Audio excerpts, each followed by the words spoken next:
Hi everyone, how are you today? I'm going to deliver my speech very soon. What do I have to do to prepare for my speech? Well, first of all, I'm gonna need to review the educational material available on Toastmasters website. Let's review the educational material together. I will share with you my screen.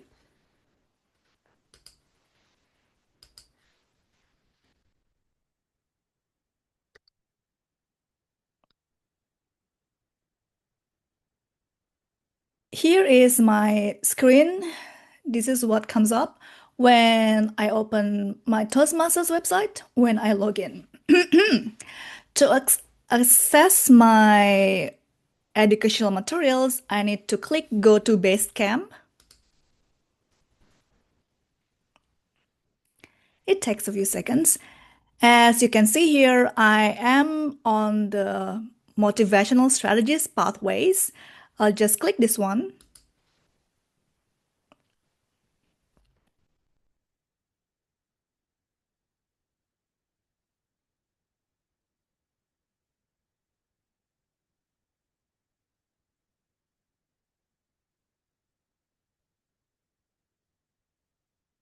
It takes a few seconds.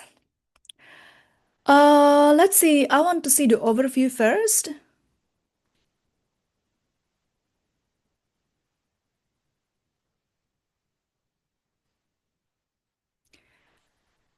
I would like to see what I have done so far. Here is my educational pathways, motivational strategies. Oh, level one. I have done icebreaker, and here are some speech projects that I have done. I've also done writing a speech with purpose, introduction to vocal variety and body language, evaluation and feedback. I am now on level two. Level three, as you can see, here are the speech projects that I will have to do. And here is level four, and then level five. I'm going to deliver a speech about Introduction to Toastmasters Mentoring in level two. Let's review the material together.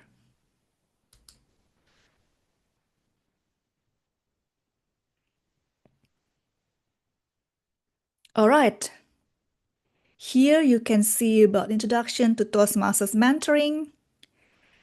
You can see the resources, and you can also download these as well. I would like to see all the materials, so I will just click Next.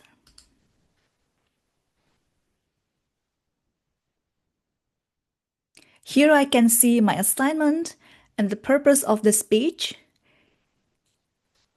My project is to write and present a 5 to 7 minute speech about a time when you were a protege or when I was a mentee. Share the impact and importance of having a mentor. Your speech can be persuasive, humorous, informational, or crafted in any style that appeals to you and supports your speech content. All right, now I understand my assignment. I'll just click Next.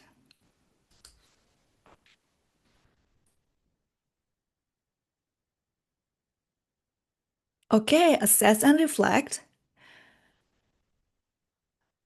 No, I know the value of mentoring. I wonder the difference between coaching and mentoring. Here you can see competencies. In this project, I will learn about demonstrate an understanding of the definition, purpose, and benefits of mentoring, identify and express the qualities of successful, effective mentors and virtual mentors, demonstrate knowledge of the definition, purpose, and benefits of being a protege, recognize the difference between coaching and mentoring. After reading these, I can click Next. The Toastmasters Mentor. So here I can see what a mentor is and the requirement to be a mentor. Next. The educational material here is pretty explanatory and also visual. It's very also interactive. I can click each of the buttons here.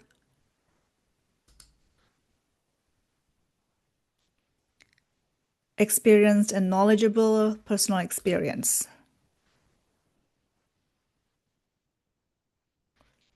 Wisdom.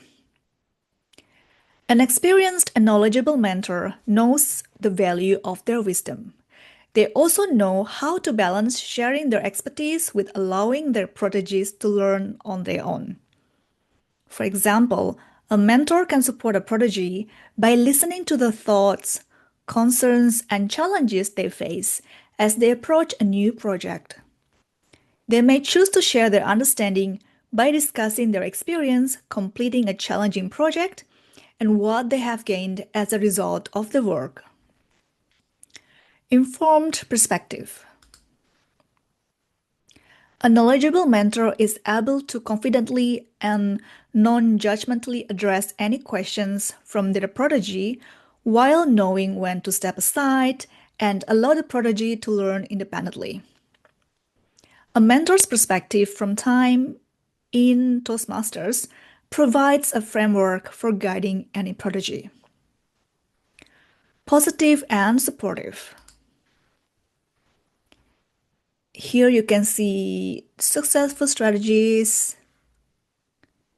Mentors support proteges by reinforcing successful strategies and providing constructive guidance when proteges face challenges as they work toward their goals. While completing some projects, a protege may simply need someone to listen to their thoughts and frustrations. At other times, they may benefit from hearing the ways their mentor overcome obstacles to create positive and successful outcomes. Unconditional support. Here you can see when a mentor is helping their protege plan for a challenging speech, they can encourage them by listening to their speech topic ideas and sharing what they like about each topic. By providing non-judgmental support as their protege makes a choice that they feel most passionate about, the mentor helps their protege gain confidence in their ability to create a successful speech. Respectful and caring. Here I will just click. You can also read it yourself. Focus on similarities. So we need to focus on similarities rather than differences.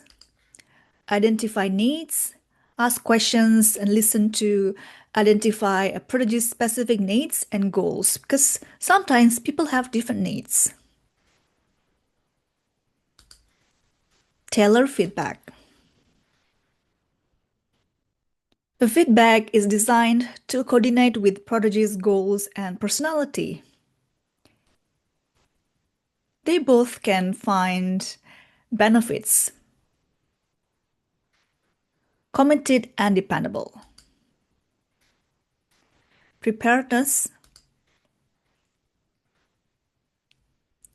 Both sides, mentor and protege, need to be committed and have a good, consistent communication.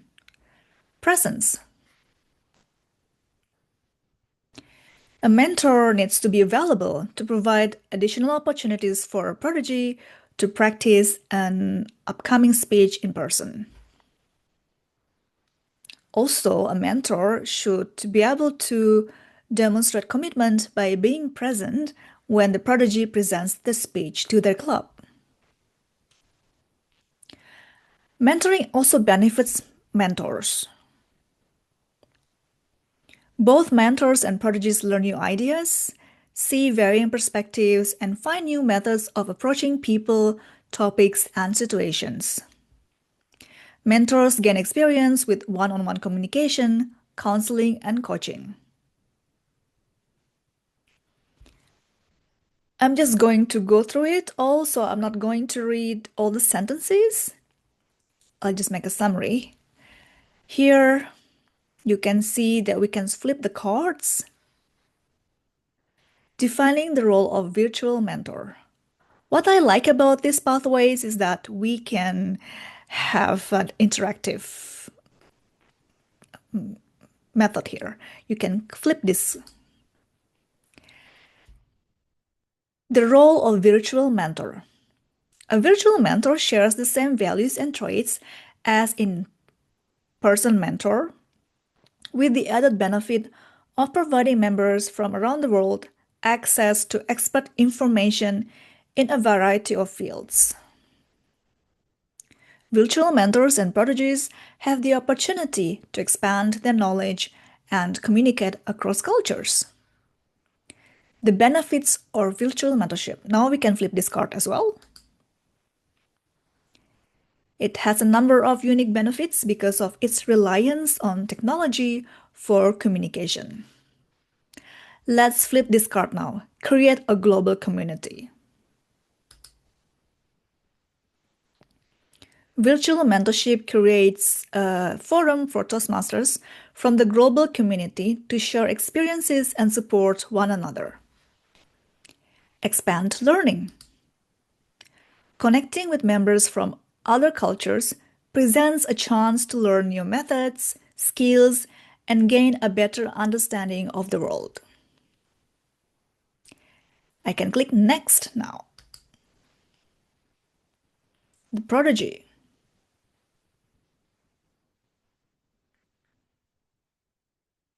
Here you can see that a prodigy is any member who seeks guidance and support from a mentor to reach their goals. There is always something to learn from a supportive person with different or greater experience who is willing to listen without judgment, provide guidance, and answer questions. Traits of a successful prodigy. Adaptable with desire and willingness to learn, seek to meet goals and overcome challenges, willing to consider new ideas and suggestions, open to receiving feedback, prepared to reach out for guidance, learning and to ask questions, respectful of mentors' time and boundaries. Also accountable for their own self-growth and development, and willing to share goals and information. Mentoring benefits prodigies. As I mentioned before, both mentors and proteges can benefit from each other. They can grow and learn from having personalized support as they both work toward their goals. Through mentorship, proteges gain self-confidence and will often achieve at a higher rate than members without the encouragement and support of a mentor. All right, let's click Next. Now we see mentoring versus coaching.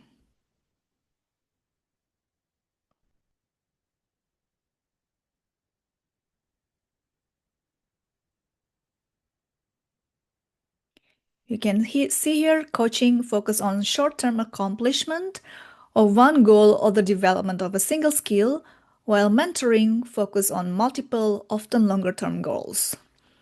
Coaching and responsible for providing the means for a prodigy to meet a goal. I will just read coaching first now. Specific feedback and direction on managing a single situation or topic. Skills-specific involvement. Task and steps for accomplishment determined by coach. Provides direction for prodigy to guide future steps and actions. Mentoring. Responsible for supporting prodigy as they work to accomplish their goals.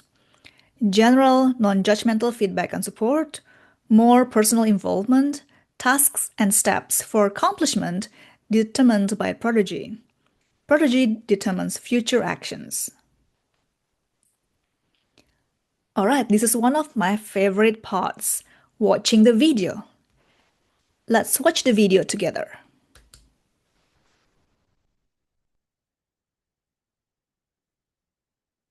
Mentoring gives you the opportunity to support and nurture a fellow Toastmaster over an extended period of time. Coaching involves working with a learner on one specific goal or skill. The interactions and relationship between a mentor and protege are much different than between a coach and a learner. John just presented his fourth speech to his Toastmasters Club, Speakers United. He has identified nonverbal communication as the area he would most like to improve. Let's observe as he meets with Brian, an experienced Toastmaster, for coaching. When they're finished, we'll see how a mentor would approach this same topic. Hi, Ron. Thanks for staying after the meeting to coach me. Glad to help. I'm excited to help you get to the next level. Now, when we spoke, you mentioned your goal is to improve your nonverbal communication skills before your next speech. Yes, as you saw today, my evaluators often say I need to improve my gestures. I love that you're putting forth such a devoted effort to grow in this area. Watching your speech, help me understand truly what your nonverbal communication skills are and identify exactly where you need to focus your effort. Great. So where do I start? Well, let's start by looking at what you did well. Your posture, for one, is already great. You stood straight with your shoulders squared, not slouching or leaning on the left turn. This will help you build nonverbal communication skills. Thank you. That's encouraging to hear. Based on your current skills, I'd say there's two areas I want you to focus on. One is eye contact. The second is gestures. Now, I'm going to give you tips for both. You need to practice them over and over again between now and your next speech. Start with eye contact until that feels natural, then move on to gestures. Okay, that sounds like a good plan.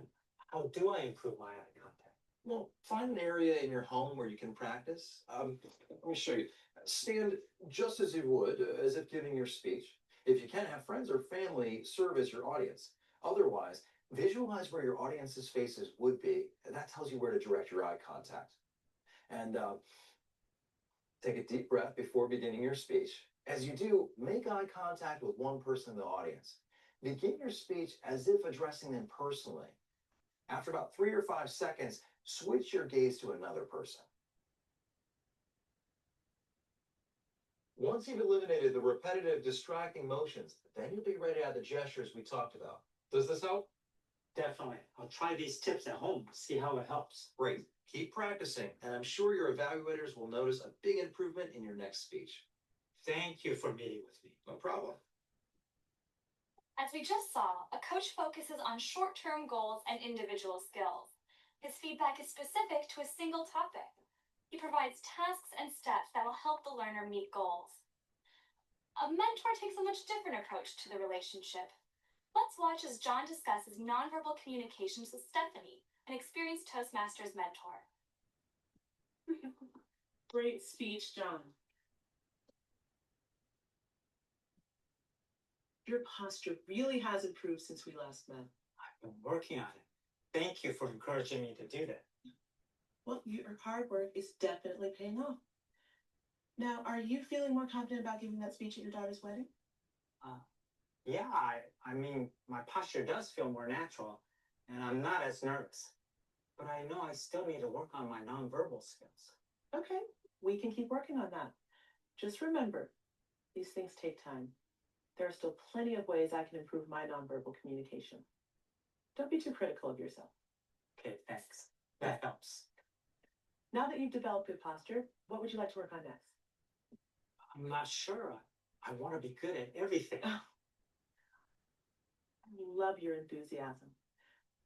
When I gave my second speech, I tried to apply all the feedback I'd received from my first speech, but it was just too much to focus on. I was so overwhelmed that I performed worse than I did on my first speech. Now, we can focus on whatever you want. I just want to make sure you're not trying to take on too much. That's a good point. Maybe we should start with eye contact. That's one thing my evaluators mention often. I think eye contact would be a great place to start. Once you're comfortable with that, we can move on to something else. So how do I improve my eye contact? First, let's think about what's happening when you get up to give a speech. Why do you think that eye contact is a bit of a struggle for you? Well, honestly, looking at the audience scares me. When I see all those faces, I realize they're all watching me. That's a common response. Yeah, it makes me nervous. I start to worry I'm going to forget my speech. That's when I start reading from my notes. Once my head goes down, I don't want to raise it back up to see everybody staring at me. I understand. I used to have a similar struggle when I first started speaking. Once, I got so scared when I looked out at everyone that I couldn't speak. It felt like an eternity before I could recover and move on. Then the next time I spoke, I thought that if I made eye contact with anyone, it was going to cause a similar response. I'm glad I'm not the only one. What did you do?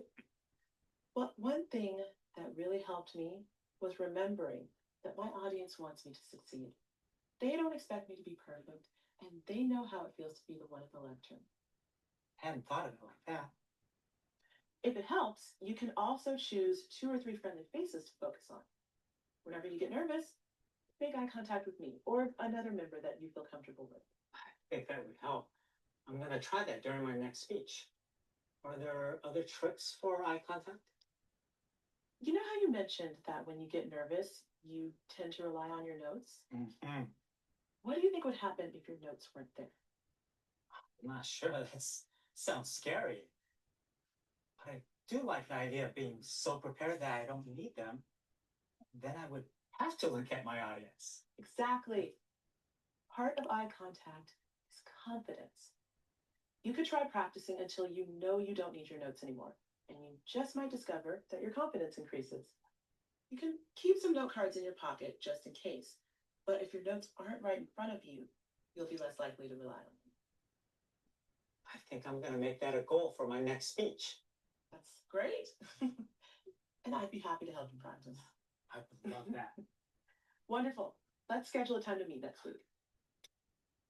These two interactions clearly demonstrate the difference between coaching and mentoring relationships. A coach provides tasks and steps designed to help a learner with a short-term goal. A mentor, however, supports a protege for the accomplishment of long-term goals. She listens to the protege's challenges and asks questions to identify the protege's needs. A mentor provides constructive guidance and shares how she overcame challenges. The mentor aids her protege in deciding which steps to take to reach his goals. The mentor sets aside time each week to communicate with her protege and offers opportunities for him to practice in person. I hope watching Stephanie and John helped you learn how to approach your own mentoring relationships.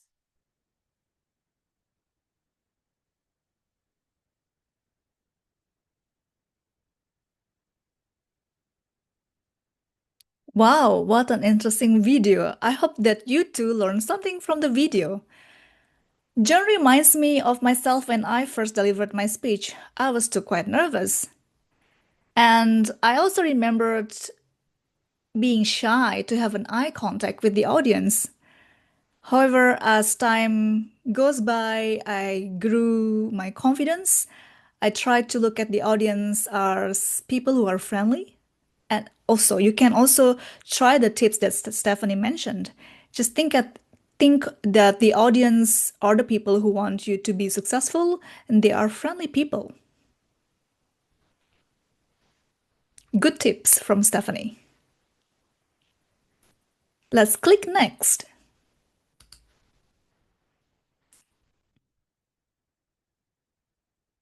Here I can write how would you demonstrate reliability as a mentor.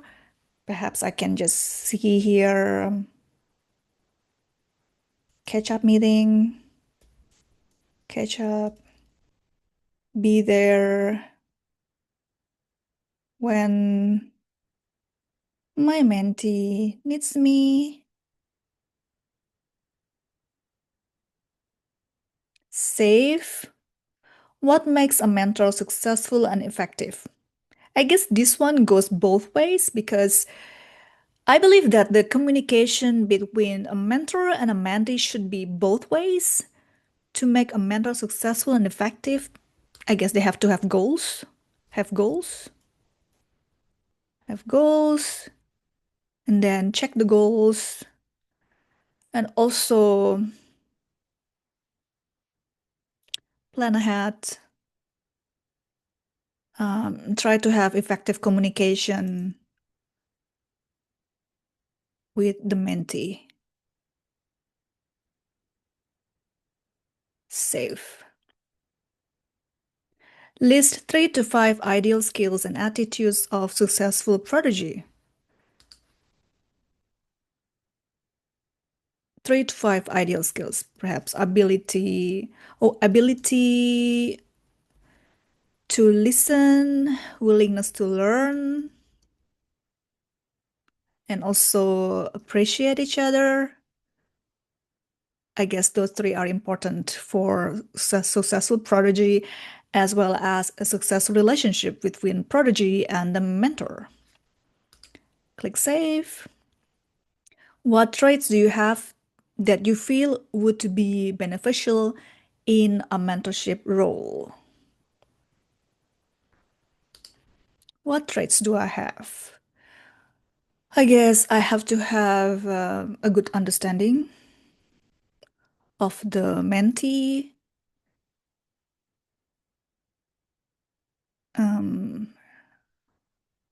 Also understand and try to accommodate the mentee, understand the needs as well, provide support, so supportive,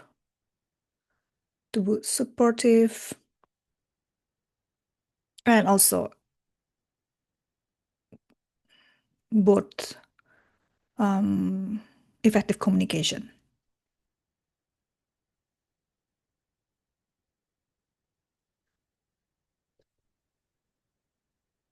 Okay, now I can click next. Here I can see the project purpose. The purpose of this project is to clearly define how Toastmasters envisions mentoring. And here I can see the project overview. Write and present a 5 to 7 minute speech about a time when you were a prodigy. Share the impact and importance of having a mentor. This speech is not a report on the content of this project. Your speech can be persuasive, humorous, informational, or crafted in any style that appeals to you and supports your speech content. This project includes a 5 to 7 minute speech.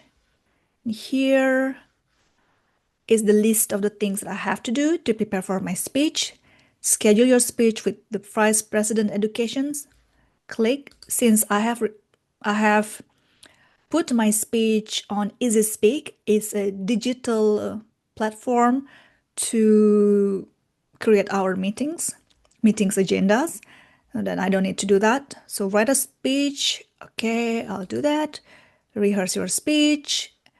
And then after all components of the assignments are finished, okay, I can complete the self-reflection by adding what I have learned to the last column of the no wonder learned activity.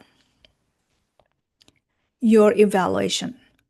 My evaluation is based on the scale 5 for exemplary, 4 excels, 3 accomplished, 2 emerging, 1 developing. Here you can see how I'm going to be evaluated on my speech. Every time we deliver speech in a Toastmasters meeting, we always get a feedback. That way we can always improve our speeches.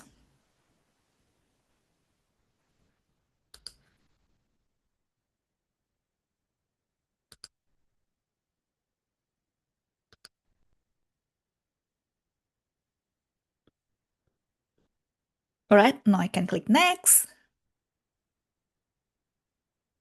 Complete your project. Once you have delivered your speech and received your evaluation, take a minute to add what you have learned while working through this project. You can add as many as 5 items. Here, I can add a new item. All right, now I can put my speech title here. My speech title is My Experience Being a Mentee.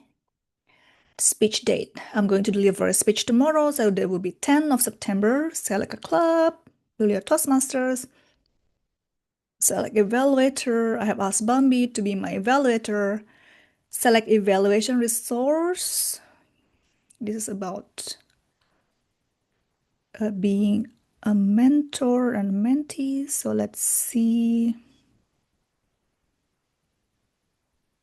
Okay, Introduction to Toastmasters Mentoring. And if I want to be voted on any specific items, I can click here, request description. Otherwise, I'll just click save log. And here I go next.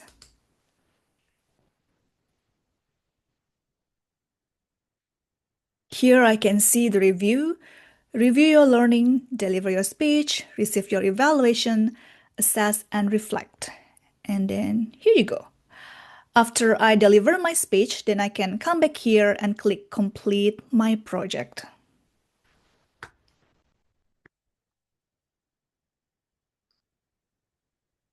All right, thank you so much for reviewing my educational pathways with me. Hopefully you learned something.